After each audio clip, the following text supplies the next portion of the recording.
Have you ever listened to someone share about a life experience and thought, wow, someone else has been through that too? I thought it was just me. Clearly, sharing your story has the potential to help someone else feel less alone. Our stories are powerful because they evoke compassion and empathy even among strangers. And storytelling actually helps us cope with our emotions in a healthy manner. Research has shown that storytelling, such as expressive writing or giving speeches like the one I'm doing right now, can actually help us deal with stressful and traumatic events and can even positively impact our health. And when we tell stories, we typically talk about our strengths, our weaknesses, our problems.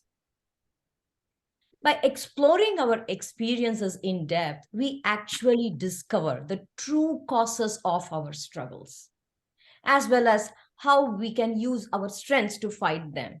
In fact, when you're preparing for a speech, which is about yourself, let's say you're talking about your problems, the storytelling itself actually challenges us to separate ourselves from the problems.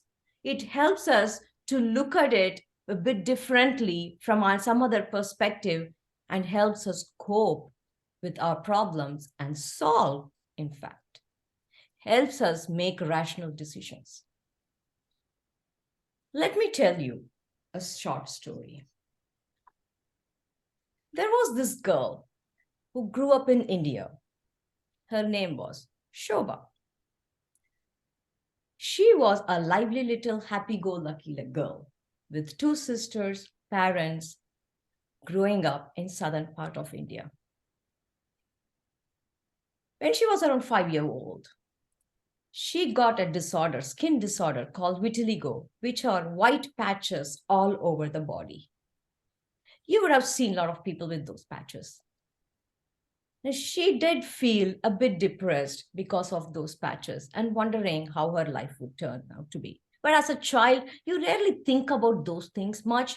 You just go on with the way the life shows you. You take everything as normal. But her parents really worried. So they got her some medications to go on, which is a type of herbal medication given in India called Siddha medication. So she was on this medication for a lot of years, which actually cured her skin disorder. But then when she was 22 years old, she met with kidney failure. Most of you have heard this story before. Her mother donated one of her kidneys to this little girl. And indeed, it's 25 years from then, and she is still surviving this long. That was her first call with death.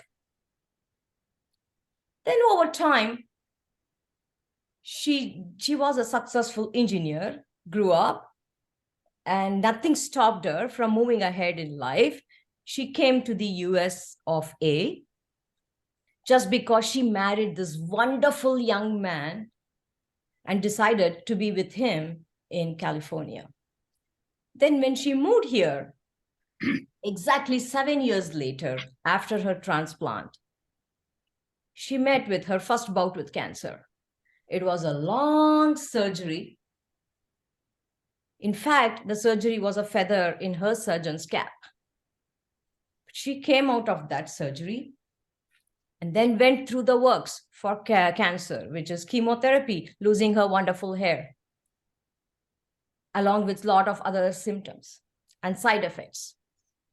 After that, she was fine, in remission, as they call it. There is no cure when it comes to cancer. Then she went on. After 7 years, she got another bout of cancer.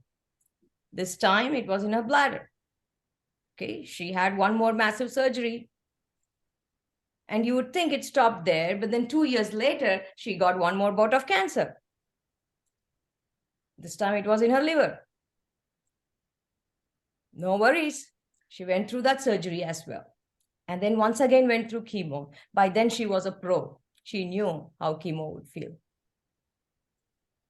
After that, couple of years later, they found one more mass. They thought it was a tumor. It was malignant. So she went through another massive surgery.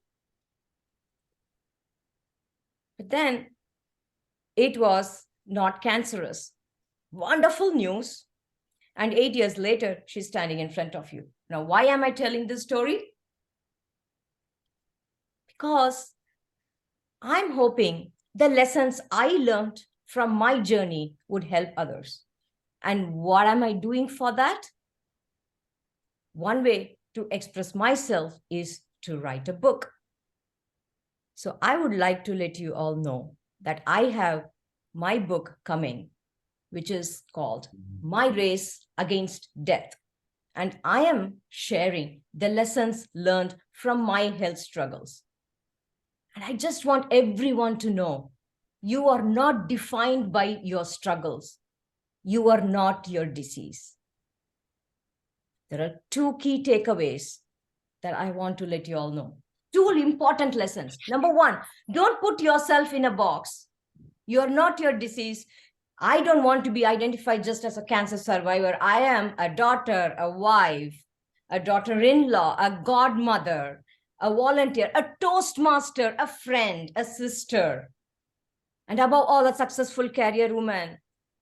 So I would want to be known as Shobha, who has a lot more identities than just being a cancer survivor. Don't put yourself in a box. And don't let the disease define you. My body feels weak. My spirit's not strong. My race against death feels so long. My fears and doubts, they come and go, but I must keep running if I am to grow. I am not my disease. It will not define me. My strength and resilience, you will soon see. I am not my disease. I will not be a slave. My mind and soul, I will bravely save. My faith and courage, they shall not wane. My race against death, I must sustain. Though I am tired and weary, I keep pushing on. My race against death, I am determined to win. I am not my disease. I want to hear all your stories too. Stories are meant to inspire others, meant for others to learn lessons, and you to get inspired. Let's all inspire others. Go ahead. I want to hear your expressions, your experiences, your story. Share your story too.